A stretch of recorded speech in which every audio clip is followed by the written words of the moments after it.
Hey guys, Reyfar here again, and yeah, I get to talk about Heat 8. One of my more favourite ones, I suppose.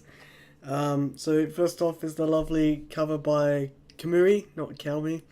And yeah, it's just great. What do you call it? Double, no, wraparound cover. That's it. That's a special name for it. And oh man, it was so beautiful to see coming out back in the day from I guess sneak peeks of like each kind of person cropped and whatever, and the little thing that went along with it. Oh, and the awesome haikus by White Yoti. White Yoti. So yeah. So actually, one thing that kept popping into my every time I kept looking at the front cover for some reason or another, I kept thinking the fox was Is it Haywood or Hayward?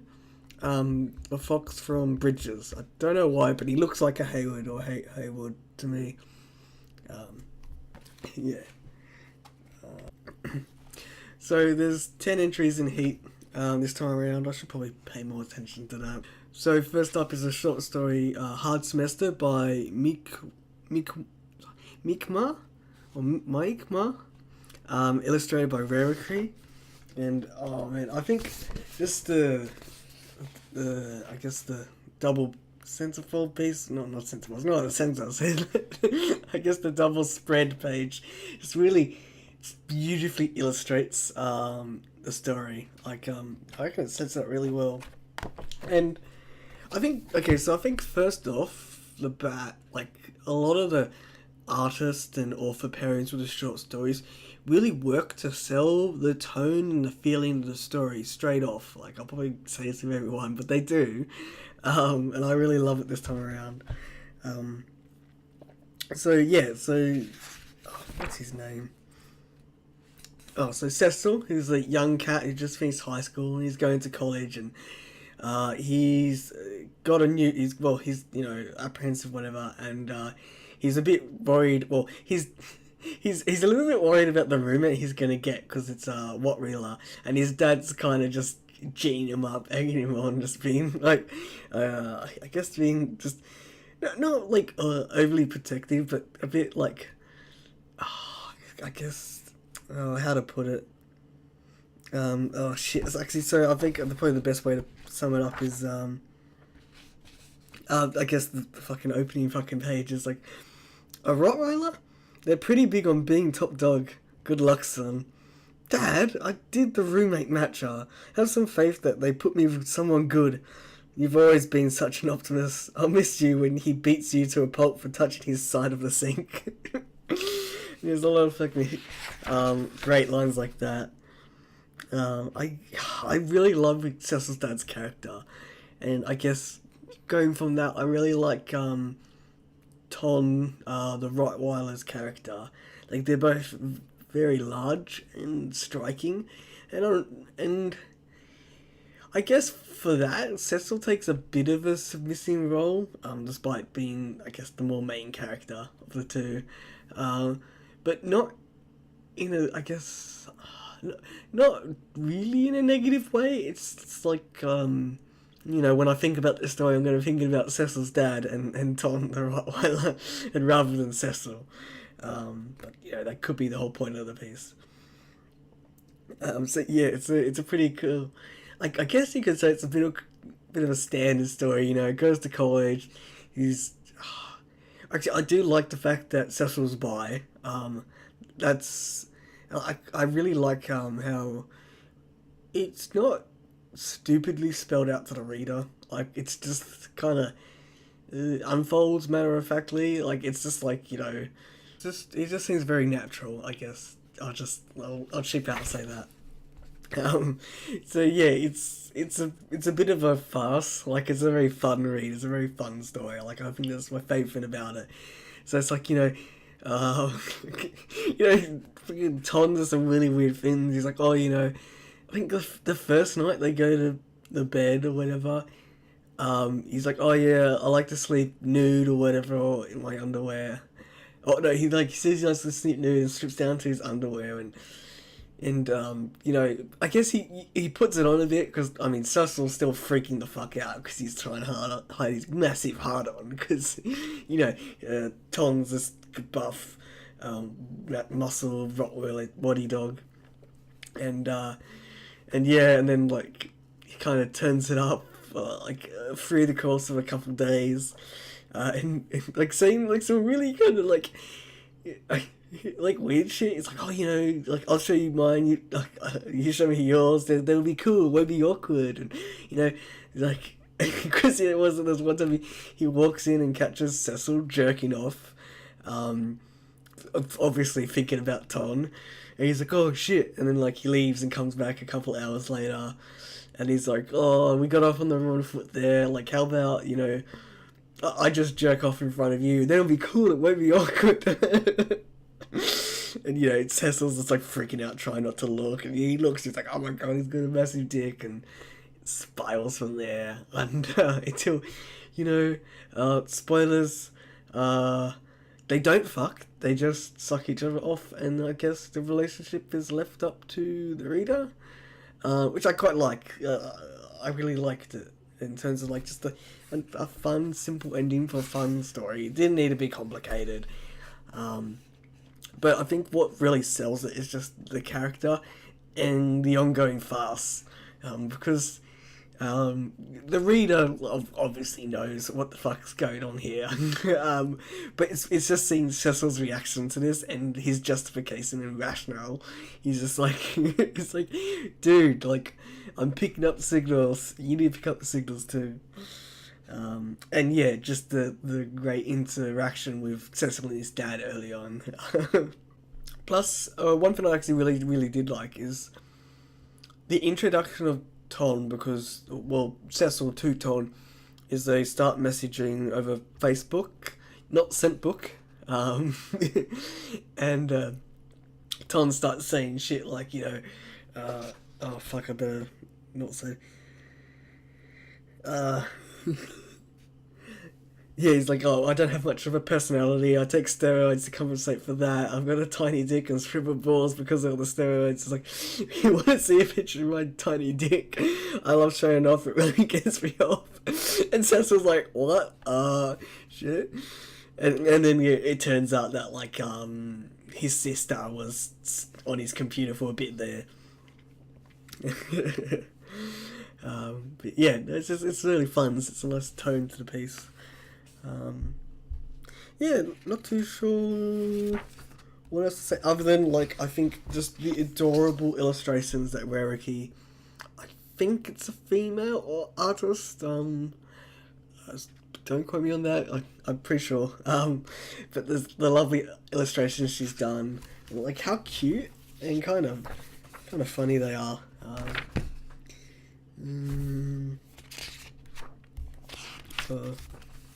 Oh yeah, there's the one with Ton bent over picking up the pennies one by one in just his jockstrap. With his stubby butt and stubby eye, and the one with him sucking Cecil's cock.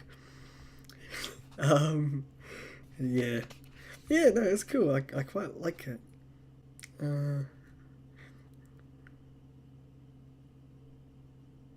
Oh, okay, so I quite like the last insult change between Cecil and his dad here. They're texting each other. It's like, this is his dad, and it's like, morning, you never called last night, so I'm texting at 5 a.m. How's the, colon D, how's the roomie? Not too hard on you, is he? He's like, and then Cecil replies, he's a little hard, but I think I can handle it, wink. He doesn't do the winky emoticon, but, you know, yeah, a pun. Next up, we've got an ad straight away for heat condoms. Contain everything but your passion. Who is this artist? I don't know, so I'm going to cheat. It is...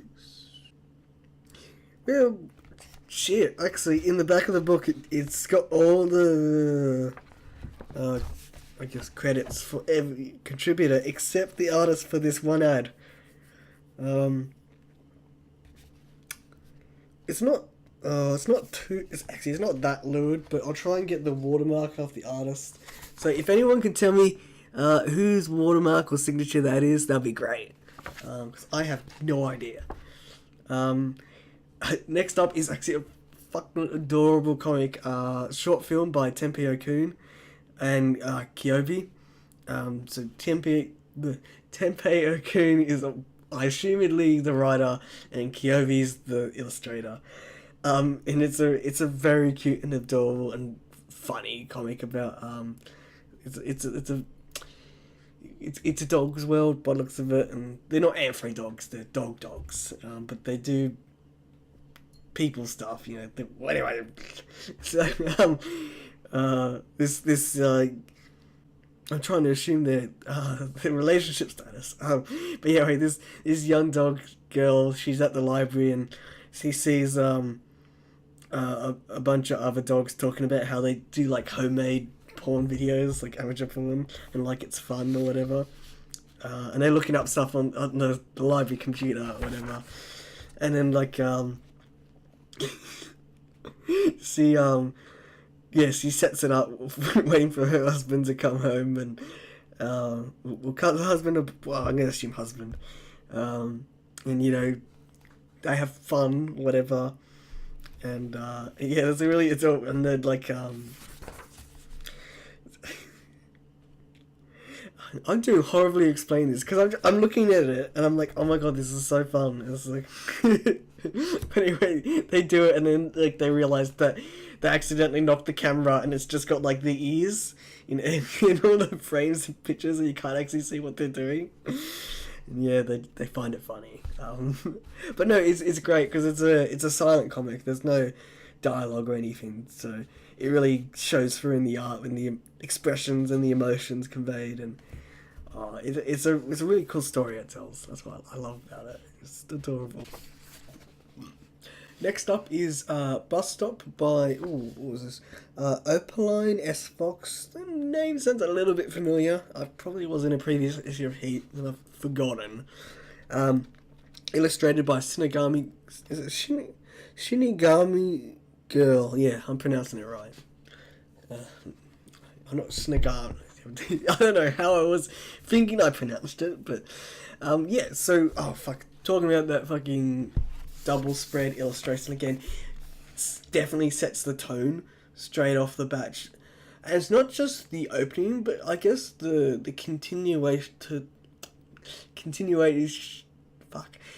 continues throughout the story, at least to a point, which I'll get to when I get to it. But Bus Stop is a pretty adult story. Well, it's more adult problems that I guess in the lead up we haven't seen too much of, and I fucking love it for that. So it's a bit sad, like if you really stop and think about it. So basically, a little bit of spoilers here. A bit of an older fox lady.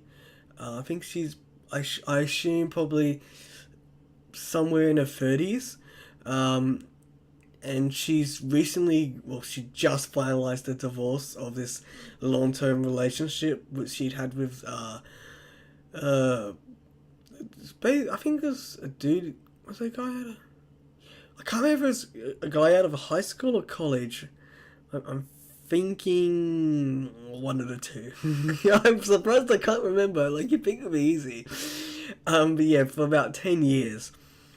And it's like, thinking about it now, there's a lot of things that aren't mentioned, and then you can kind of see it in between the text, or in between the lines, is what people say. Is that she doesn't really have a support structure, and you can tell she's just going through the motions, especially show. And if it was a longer piece, you'd see it go more into depth. But because it's a short story, which I guess is one of my later complaints, is it's something I would have liked to see in, I guess, a longer word count or longer format. Just to see other things expanded upon and given more time to breathe within it. So she's waiting at this bus stop after she's done in the court. And she won, so to speak. but she doesn't. I mean, you can tell she doesn't really feel like she won. There's a lot of conflicted emotions that she's hiding. And so chance meeting happens. This young preppy college girl runs up and she's soaking wet, and this young college girl comes up, and Angela kind of takes a bit of pity on her. Not really pity, but she does take pity. That was the word she used to describe.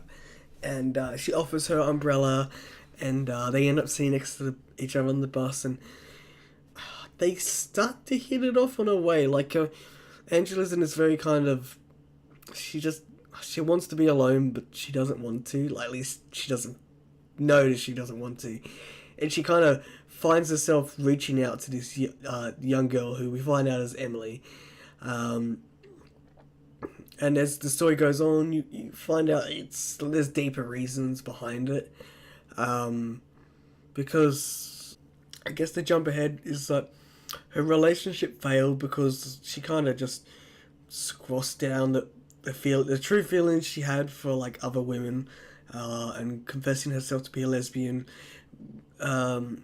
because she squashed them down because of her conservative upbringing and what was her mother enforced upon her, and like more about her worldview and all that. And I think it's not that I'm not having a hard time talking about this, it's just more about conveying it. Like, my favourite things about this piece is definitely the running theme and the tone of it. And just stopping to think as I'm trying to talk about it, just seeing how deep Angela's character runs, which I guess just going through it, I kind of just missed, I don't know why. And that's why I'm stuttering and just going really slower instead of just going bush bash bosh. But I really, really do like it, and I do, I guess, implore other people to read this story and pretty much every other fucking story in Heat 8. Yeah, Heat 8. Because it was really great. But one of my only problems, aside from...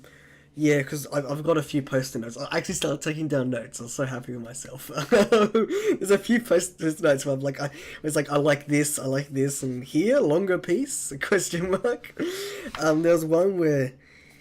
Oh, shit, I think it's later on. I think it's... Oh, sorry, there was two fucking things. Yeah, so... Okay, the first thing is that... I feel like a lot was lost... during, I guess, one of the earlier complications, where I guess to talk about it, they Angela and Emily hit it off. They start catching the same bus sometimes, and then Angela invites Emily back to her place and doesn't really know why. She's in a bit of a non-thinking daze. And she kind of forgets until she's at her house. That was the day her estranged husband, I think it's Tom?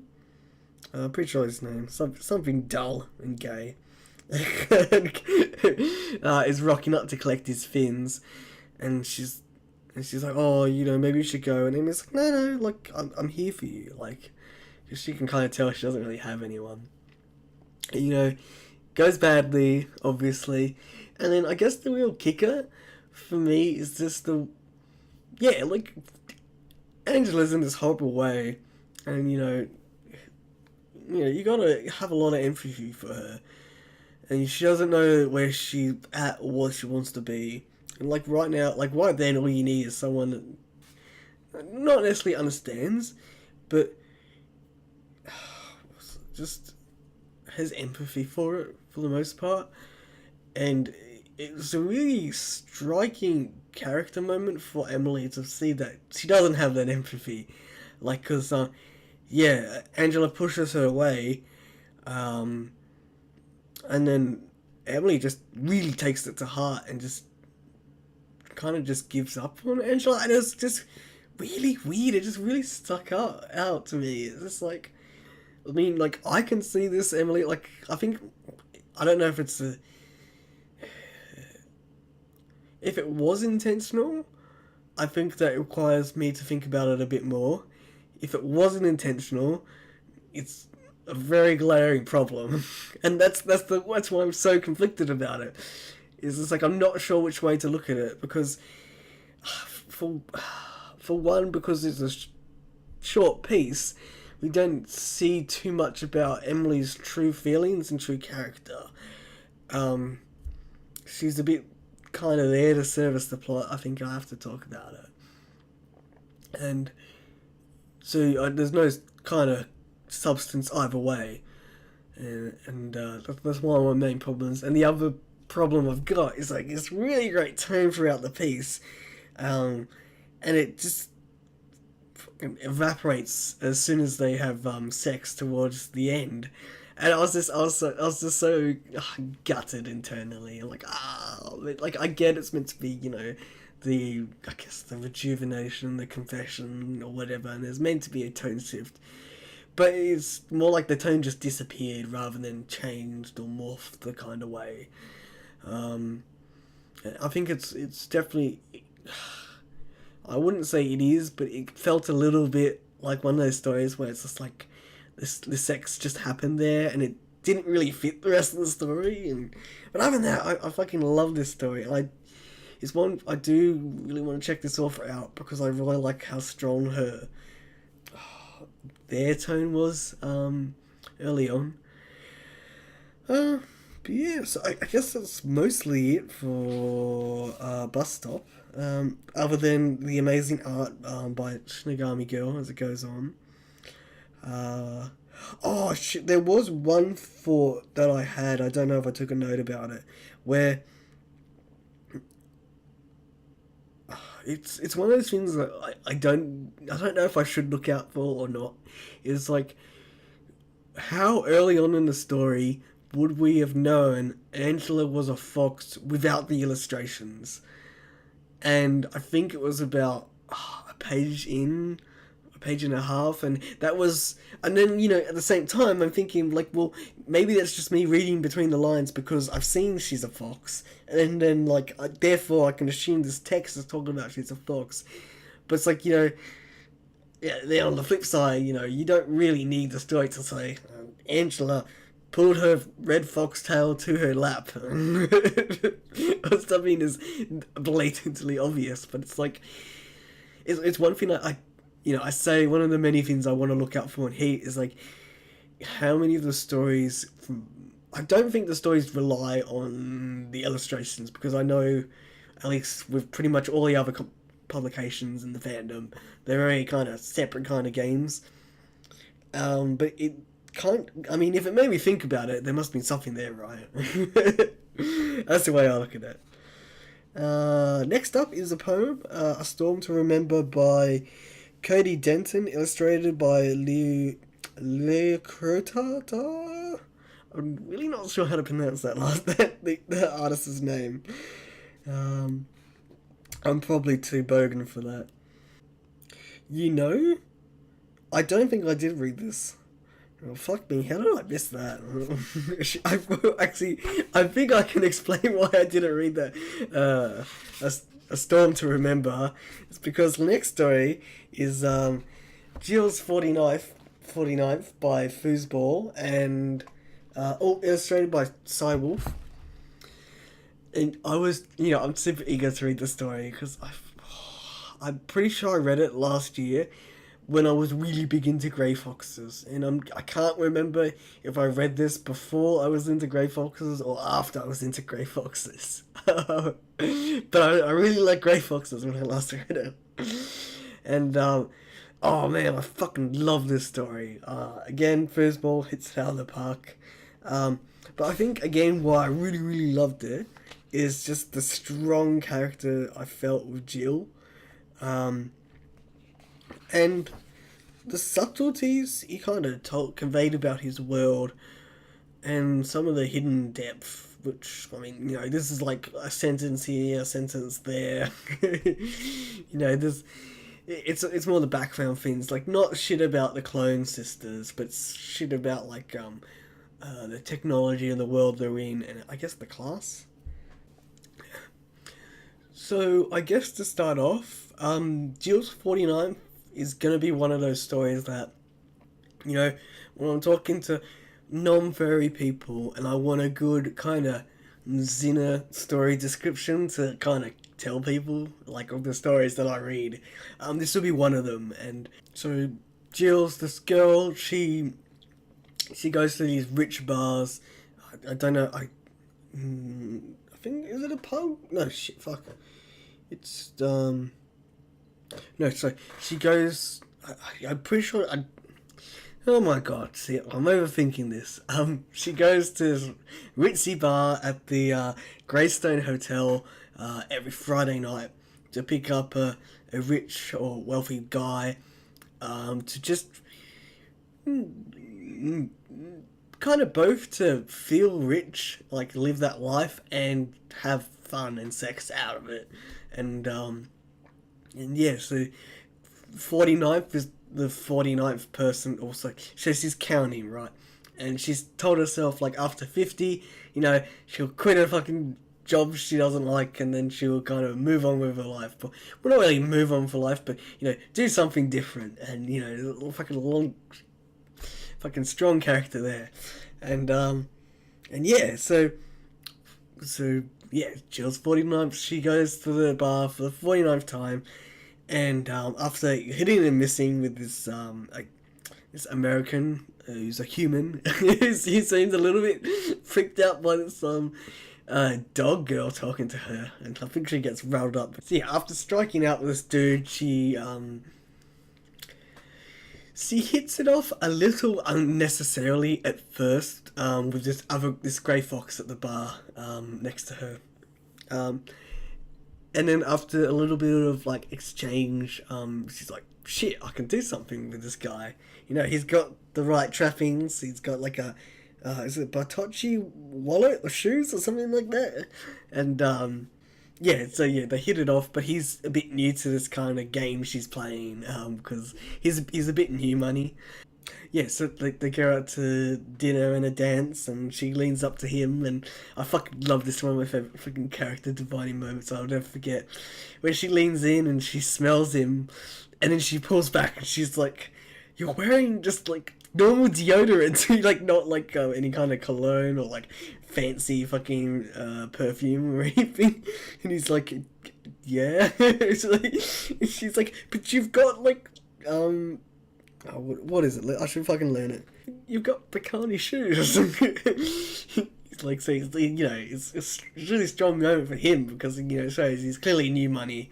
Doesn't really know. He knows how to kind of show, but not really how to act. And even some of the show he's not getting. Like, I fucking love it. At least, shit. So the Dell is the Grey Fox's name. Jill and Dell. And she really finds some kind of charm in him, and they continue going out. And then oh no, fuck, actually, so I nearly skipped over my fucking favourite line in this piece. Where is it?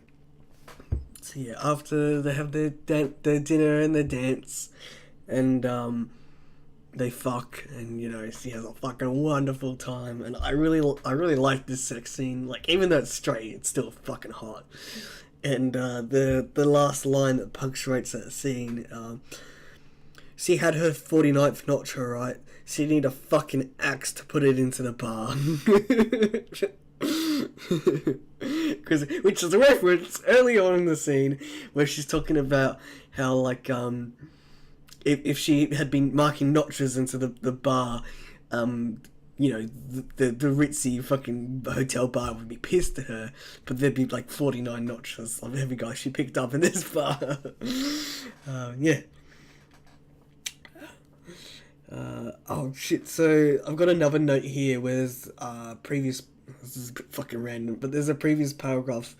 So it's more on her emotions and her feelings, her expression, her feelings, where you can tell that her eyes are closed without the writer saying her eyes were closed. And I really fucking love that, because it took me, I mean, this is probably me, like, wanting to, like, see how fucking foozzzball's writing technique works, but I saw it, I'm like, hang on, and I'm like, oh yeah, shit, Uh, like, I see what you did there. It's fucking amazing. I'm learning. Yeah. And yeah, as it goes on, I just, you see real strength in Jill and Dell's character come out, and as it goes on, and that's what makes the story amazing.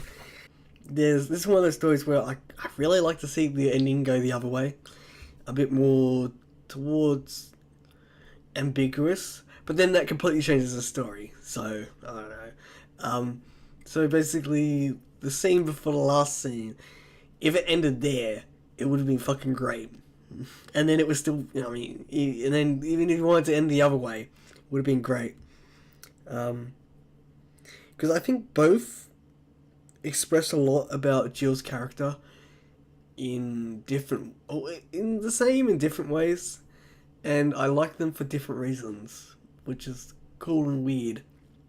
And yeah, but yeah, I don't want to say too much because it is very stark, and I think that's a pretty cool character reveal at the end for one of them. I think I already fucking said her name. See, yeah, despite my wishy-washiness, Jill's 49th is an amazing story. I still thinking out about it every now and then. I love it. It's so cool. One of my more favourite ones. Is it my favourite foozzzball story? I'd say don't make me pick. Fuck you. Next up, we've got a fucking amazing comic at Spearpoint by Black Teagan, and this was one that definitely made me stop and think. It's like, if you go back to was it Heat 1 with Black Teagan's comic, or was it Heat 2, like very early on in her style, and then going to this, it's just like, wow, like 90s mind blowing, going through the internet, whoa. Yeah, I was just like, fuck me, like, shit, he's crazy, like, and yeah, like, obviously one of my more favourite things about her work is definitely her character expressions. Like, I love every fucking panel and all the fucking faces. The story's pretty cool, like, I quite like the story, but it was one of those ones where it's like, I wish we'd go back to those characters and kind of see the other half. Where did they go? It's like, I like where they came, but where did they go after that? Did they learn? Yeah, I guess that's more up to the reader. This one, maybe it's floating around on the internet. I'm not too sure. But it's one of the ones where the first time I saw it was in Heat, so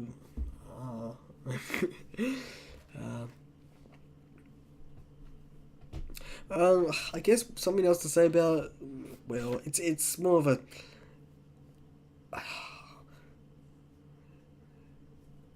an interlude of two different classes of status between these gay lovers, and yeah, and they have a pretty cool interplay. But my more favourite thing about it is the artwork and the expressions. Next up, we've got a pretty cool ad art Mutai erotic massage studio. It's like happy ending guaranteed. And this fox is being contorted by this Siamese cat, and he's smiling, but I'm like, that looks like it would hurt. But yeah, I quite like it. It's Mutai 1306 Silky Street, San Francisco, and there's a little cool caricature of the Siamese cat in the bottom. The logo is pretty cool. I really like this ad. There's a lot going for it, like besides just the art. Yeah.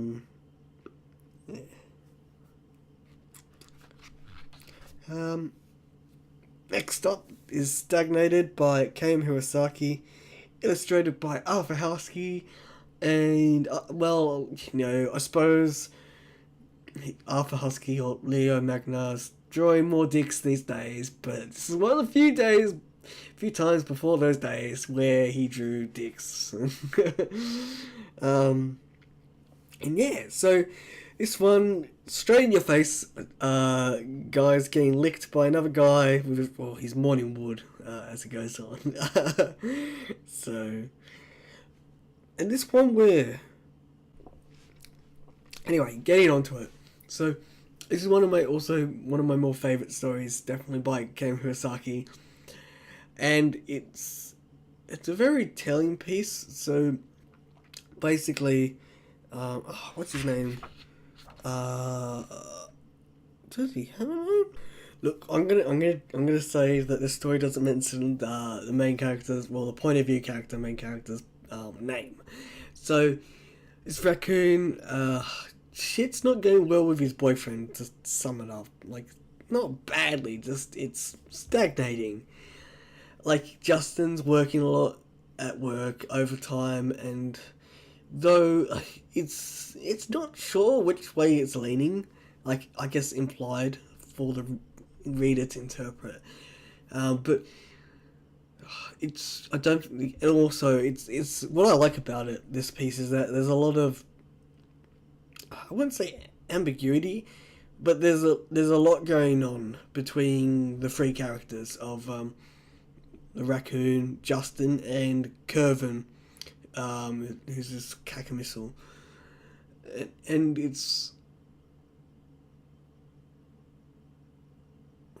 and it's left a lot up to the reader, and I guess really just to them, who they want to, not really side with, but who they have the more empathy for in this I guess weird freeway of interactions, and that's what I really love about it. So basically, yeah, the relationship's stagnating. Justin, whether he's tired or not interested, or they're just different people, isn't as, I guess, not. I think it's weird. It could be both as well. Like, it could be that Justin isn't as sexually interested as the raccoon, or he's just not as sexually active as the raccoon.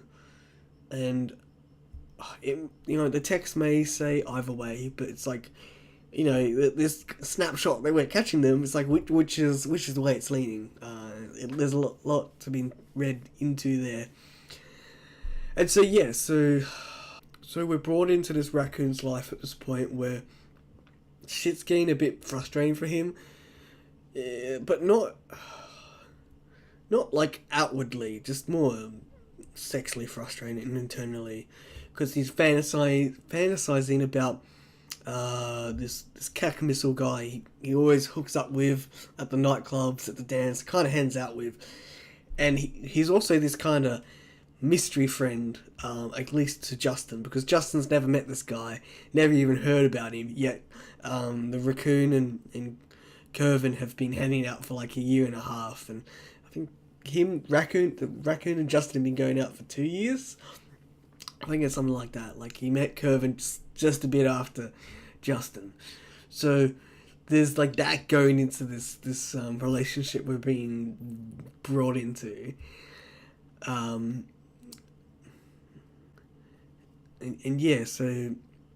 Justin's working late. I really wish I could talk about this a bit better, because it is great. Like, I love just all the stuff going on with this one. But I guess I'll be a bit dumb and stupid about it. But it continues on, it builds up, and the raccoon and Curvin kiss, and he feels a bit guilty about it, so he tries to kind of initiate the sexual activities with Justin, but Justin's not feeling it, and so he hands out again, and then shit ramps up. Like, they get a bit drunk, and then it's, I mean, this is a kind of prelude to, well, not prelude, but like it's brought in earlier, that like Curvin's feeling the same way for Justin, and then like they start getting real close. I'm getting real brain fry here. So basically, and then they get to it, they fuck, and then like, and then you get this slight look into Curvin's life, where he's like, I have a boyfriend, and then Justin's like, yeah, I have a boyfriend too, and then like there's a pause, and then they're like, Kevin's just like, just this once, and they do it, and then, okay, so the first time I read it, I thought this story is fucking hot, because Kevin and Kevin and the raccoon, they fuck in the back of a hatchback, like a small cramped car. They put the back seats down, they go at it there, and then the second time I read it, I guess I woke up to the tone. I wasn't so, I guess, enamored by the author and my fan of his works and my fan of, I guess, my own sexual interests. And I really looked at the story. And I guess this is where I'm just really trying to struggle to get to and convey, is that going through it again, I saw all these different layers and shit going on, and the tone, and it's not a fun story. It's a pretty depressing story, especially with how it ends. Like, there's no happy resolution. You can tell shit's changed between all three of them, and one of the sad things is that Justin doesn't know about this. Like, Justin doesn't know shit's changed. He's just, blissfully unaware, and that's heart-wrenching in its own way. And I think that's probably the best way I can convey how much I fucking love this story. Despite all my and ahhing and really struggling to kind of talk about the story as a whole, but really it's all the interplay between the characters and the little windows that the reader gets. Like, one big thing is that, this is my kind of point of view, is that while Kevin may be having similar relationship issues as the raccoon and Justin, I don't think they are the same. Like, I think it's something completely different. And whether it's the same kind of sexual frustration, which I think is more of an outward expression of the raccoon guy's feelings. I don't necessarily think those are all his feelings, because, Cam Hirosaki's not a shit writer, for one thing. But I think that's the big overarching thing that he's got going for him in this story. But there's hints that, they're not as passionate between each other. They're very different. They do very little together. Even the little window you have in their relationship at this point, it's just like, why are they together? It feels like everything's kind of just gone from this relationship. At least from the raccoon's point of view, because it's a close first-person perspective. Man, I could think about this story all day. And yeah, so I think probably Kevin, it's more,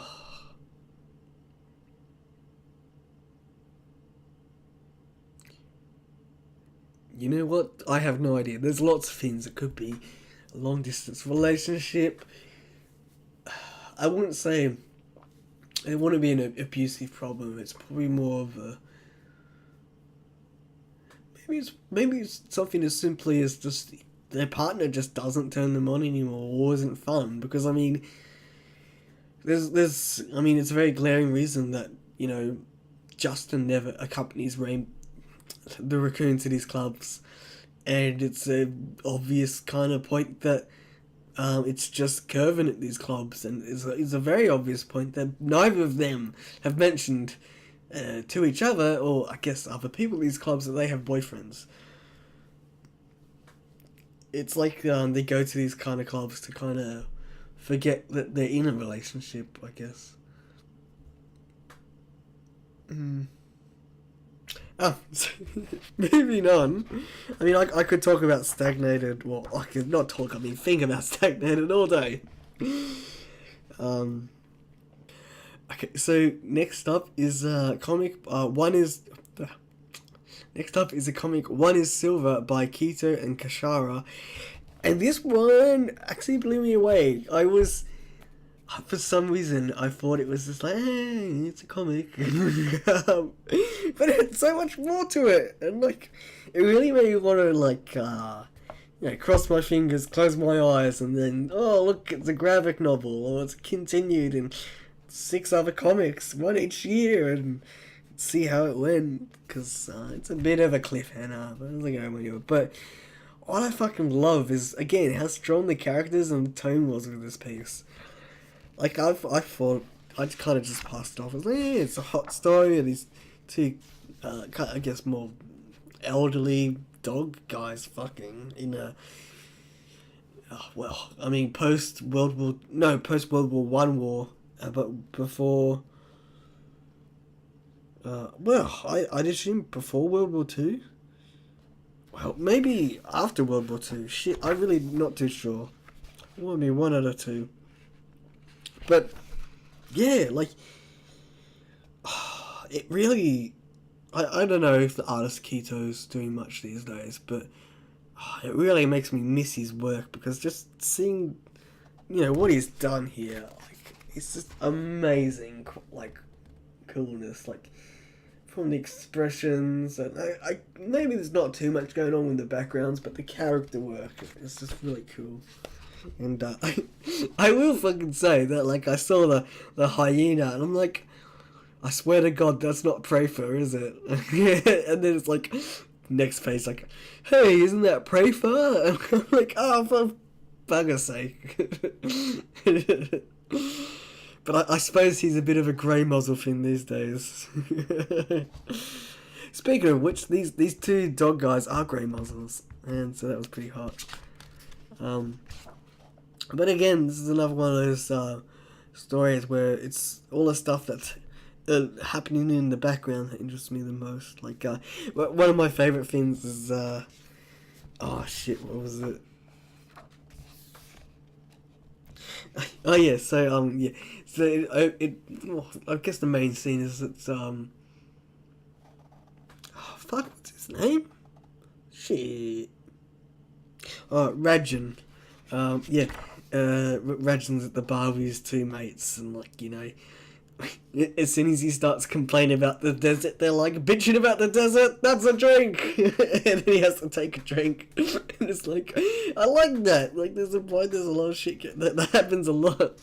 A lot of times that the thing, I'm just talking about shit.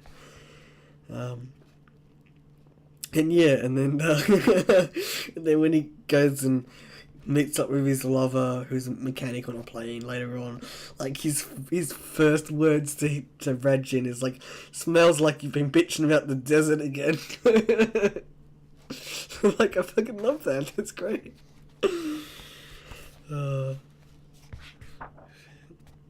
Yeah, and then, the hot part of the comic. Yeah, it's so fucking hot. Yeah. Oh shit, that's it. Yeah.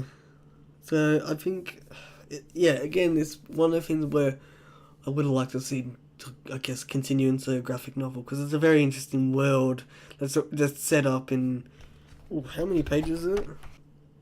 In 16 pages. Yeah.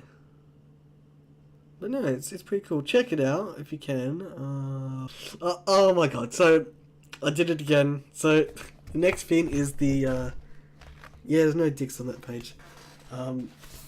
Is the animal magnetism, which again, for me, thinking I was at the end, like a noob, because we all know that animal magnetism belongs at the end of Heat. I mean, we haven't been through 7 issues of Heat just to see it placed willy-nilly. Shakes fist. Display how lewd it is, so worship your chew toy, throb knob hub yourself. But no, the second last thing in Heat 8 is the amazing wallet story about Charm. So this is a weird one. I'm not sure how to talk about it in a vacuum that has to do with the Devon Lee stories, Out of Position, or whatever. But But yeah, no, you know what? I'm just gonna cheat. I'm gonna sum it up. So it's a really fun story. It's still from Dev's perspective. It's from early on. I think it's a couple weeks since he got traded to the Firebirds, and he gets caught up in Charm telling his infamous wallet story, and yeah, he goes about it. Well, sorry, he recounts it with like great gusto and expressions and miming, and it's fucking amazing. Like it's a really fun story, and I think that's probably why I can't talk too much about it, because I definitely got swept up in it reading it today. I'm just like, yeah, this is fun, this is great, and then like I read it and then I finished it. I'm like, yeah, shit, I wasn't paying attention at all. I was just enjoying it. But one thing that I was trying to keep in the back of my head is like, if you haven't read the Dev and Lee stories, how good of a character is everyone? And I'm like, they're still very good characters, and I do like all the little things about Dev thinking to himself. You know, everyone's getting hot and bothered thinking about all these chicks that Charm's banning, and Dev's thinking about Lee because he's fucking hopeless like that. Like, Jesus, Dev. Oh yeah, shit. So yeah, this short story is illustrated by the lovely Amon Omega, and I really like all the illustrations in this one. So you've got the size playing that one, which is fucking hot, and then the fucking cool Forestry U football t-shirt. Oh shit, so fucking speaking about Charm and Kyell Gold, so like one question that I've always wanted, I guess, some confirmation about is that how big is, well basically just questions about, well, just about horse dicks in the first universe, like, and I guess it more revolves around Charm. So like,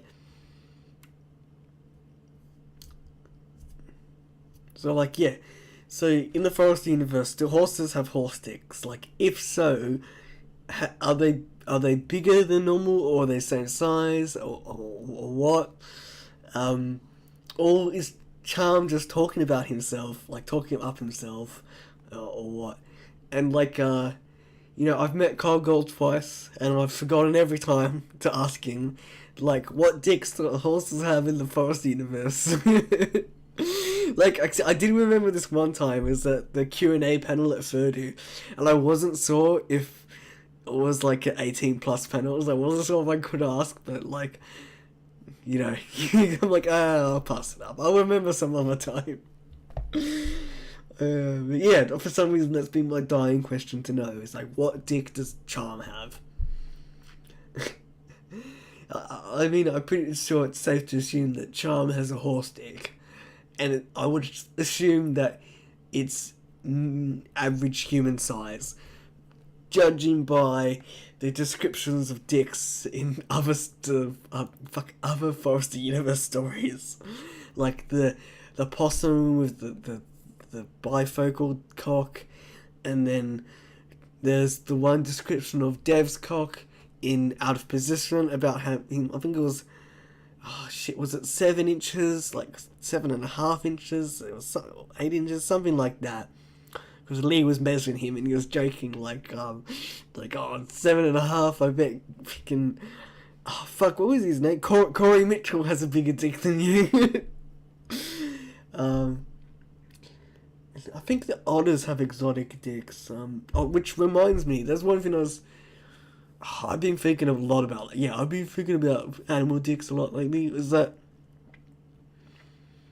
I know for me that if it's not mentioned, my mind instantly goes to like canine dick, and that's more the default. And then any species outside of that, it's, I guess, subconsciously I think of a humanoid dick, and same goes for like, I guess, vaginas, and then. Like, if we're talking about nipples, since, you know, I like nipples, I typically think of characters having nipples, even though it's not stated that they do. And how I was thinking, I was reading a Cam Hirosaki story, and I was trying to pick up in the text of this blowjob scene whether the otter had a humanoid dick or an otter dick. And I think it's probably more often than not just left for open for interpretation, because it doesn't say other way. Like, you look for certain words as glands or helmet or not really ridge, but it's mostly glands. Glands is a big one. You can tell when you hear glands mentioned, it's a humanoid dick. If you hear taper or a curve, well, I mean there is a curve or curved bump or not. Not's a big sign that it's like a canine dick.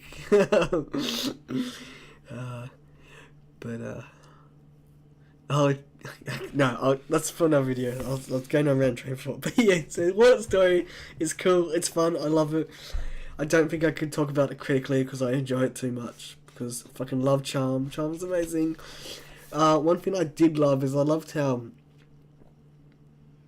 smooth it was. Because really, most of the story is conveyed by Charm telling about it in dialogue.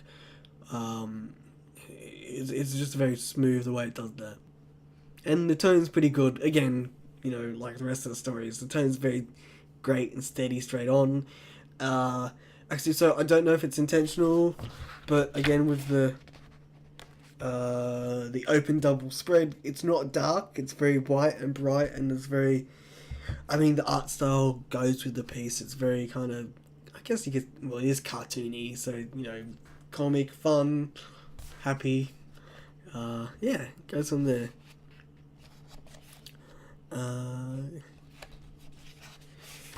Next up is, finishing up is Mutts, A Warning by Spretz, illustrated by Fluke.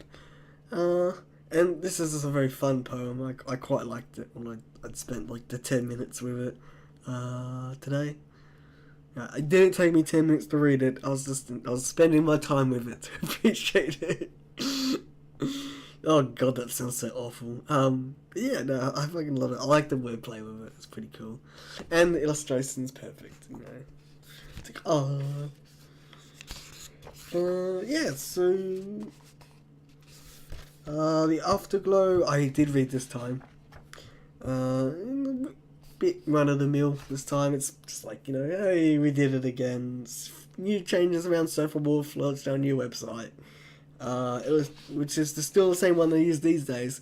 So that website is 6 years old. Get with it, guys.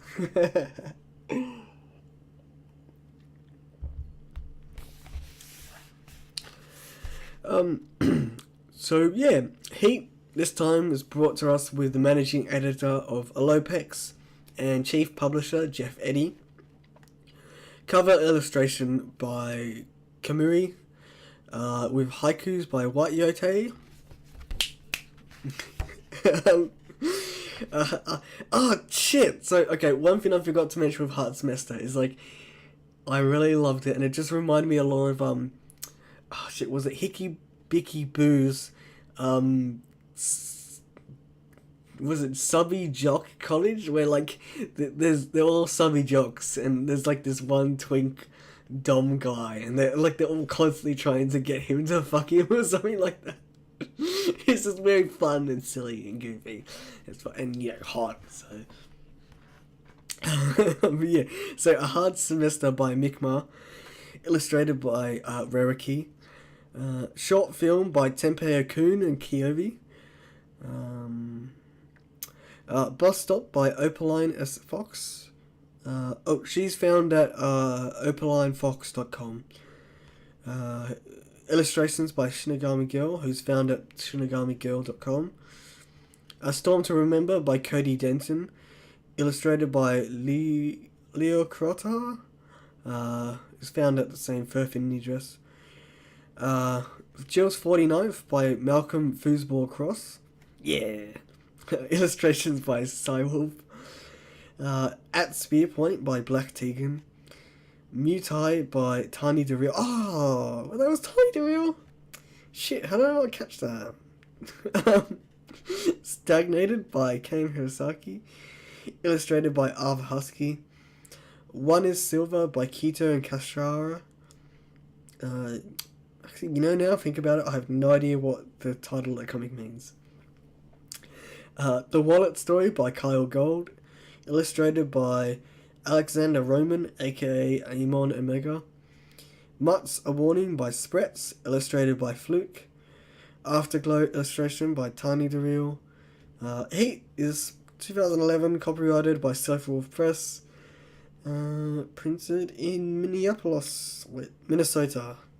I do not know where Minnesota is. I think it's in the middle of the US. Heat is published yearly and welcomes submissions. Blah blah blah blah. So yeah, Heat 8 is amazing. And you should pick it up if you can. So like if you're picking up the new Heat and then you see this, I'd totally pick this up. Because there is nothing bad I can say about it, really. It's absolutely perfect. Or actually, one bad thing is it doesn't have Kyell Gold's next story in Heat. But that's not really a bad thing, is it? that's stupid. So yes, I've been Reyfar, and I've talked far too long, and I'll catch you later.